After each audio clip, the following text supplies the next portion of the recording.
रावण की मृत्यु के बाद पत्नी मंदोदरी ने क्यों किया विभीषण से विवाह। नमस्कार मित्रों, अगर आपने हिंदू महाकाव्य रामायण पढ़ी है तो यह तो आप सभी को ज्ञात ही होगा कि राक्षस राज रावण के वध के पश्चात भगवान श्री राम माता सीता को लेकर वापस अयोध्या लौट गए थे और फिर उसके बाद की सभी घटनाओं के बारे में भी जानकारी होगी कि श्री राम का जीवन कैसा रहा, माता सीता ने कैसे अपना जीवन व्यतीत किया और प्रभु श्री राम के परम भक्त हनुमान जी ने आगे क्या किया। परंतु दोस्तों, आप में से शायद ही किसी को यह ज्ञात होगा कि रावण की मृत्यु के पश्चात उनकी पत्नी मंदोदरी ने आगे क्या किया और उनके भाई विभीषण के साथ क्या हुआ।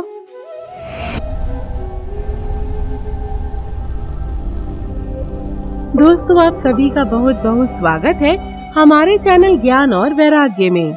आज की इस वीडियो में हम आपको बताने वाले हैं कि रावण की मृत्यु के बाद पत्नी मंदोदरी ने क्यों किया विभीषण से विवाह। मंदोदरी ने विभीषण से विवाह क्यों किया था, वह जानने से पहले आपके लिए यह जान लेना आवश्यक है कि मंदोदरी कौन थी, क्योंकि हम में से अधिकतर लोगों को मंदोदरी के बारे में सिर्फ इतना ही ज्ञात होगा कि वह रावण की पत्नी और लंका की महारानी थी।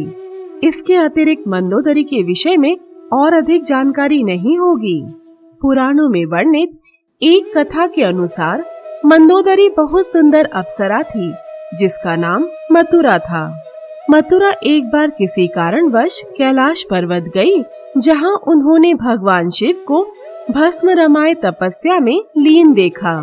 शिवजी पर दृष्टि पड़ते ही वह उन पर मोहित हो गई एवं मन ही मन उनसे विवाह करने का विचार करने लगी। शिवजी की तपस्या भंग करने के लिए एवं उन्हें रिझाने के लिए उनके सामने वह नृत्य करने लगी। मथुरा का यह प्रयत्न ही उनके लिए श्राप बन गया, क्योंकि उसी समय पार्वती जी वहां पहुंच गई और मथुरा को शिवजी की तपस्या भंग करते हुए देख लिया एवं वह क्रोध से आग बबूला हो गई और तुरंत उन्हें 12 वर्षों तक के लिए मेंढक बने रहने का श्राप दे दिया। श्राप मिलने के बाद मथुरा तुरंत ही पार्वती जी से श्राप वापस लेने की क्षमा याचना करने लगी। मथुरा की क्षमा याचना से पार्वती जी का क्रोध शांत हुआ एवं उन्होंने कहा, मेरा दिया हुआ श्राप वापस तो नहीं किया जा सकता, परंतु इसके प्रभाव को कम अवश्य किया जा सकता है, जिसके लिए तुम्हें शिवजी की तपस्या करनी होगी। ऐसा करने से 1 वर्ष के पश्चात मेरे श्राप का प्रभाव समाप्त हो जाएगा। मथुरा वहीं कुएं में रहकर रात दिन शिवजी की तपस्या करने लगी और तपस्या करते हुए 12 वर्ष बीत गए, परंतु माता पार्वती का श्राप कम नहीं हुआ। जिस समय मथुरा पार्वती जी का श्राप भोग रही थी, उसी समय मैदानव और उसकी पत्नी हेमा पुत्र प्राप्ति के लिए घोर तपस्या कर रहे थे। इसी दौरान 12 वर्ष पूर्ण हो गए एवं पार्वती जी के श्राप की अवधि भी समाप्त हो गई और मथुरा भी अपने असली रूप में आ गई। असली रूप में आते ही कुएं से बाहर आने में असमर्थ मथुरा सहायता मांगने की पुकार करने लगी। उनकी पुकार तपस्या कर रहे मैदानव और हेमा को सुनाई दी। उन्होंने मथुरा को कुएं से बाहर निकाला और उन्हें अपनी पुत्री के रूप में स्वीकार करते हुए उनका नाम मंदोदरी रखा।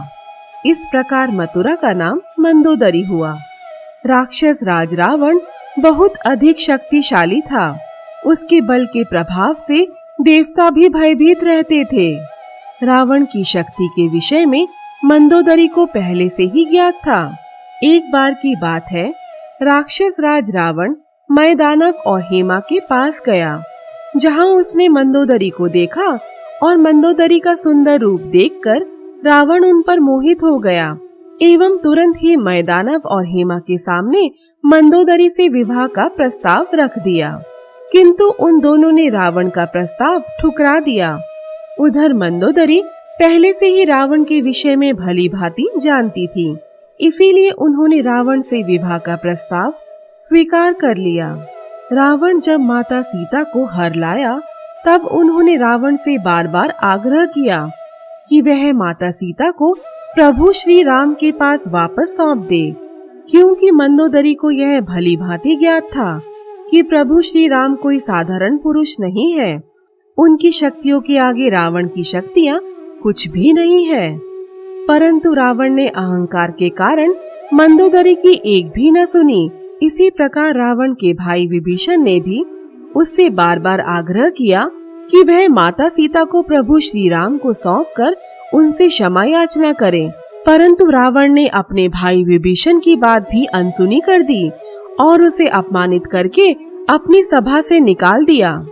रावण द्वारा अपमानित होने के पश्चात विभीषण प्रभु श्री राम की शरण में चला गया एवं उनसे विनती की कि इस युद्ध में वह लंका वासियों को हानि न पहुंचाए।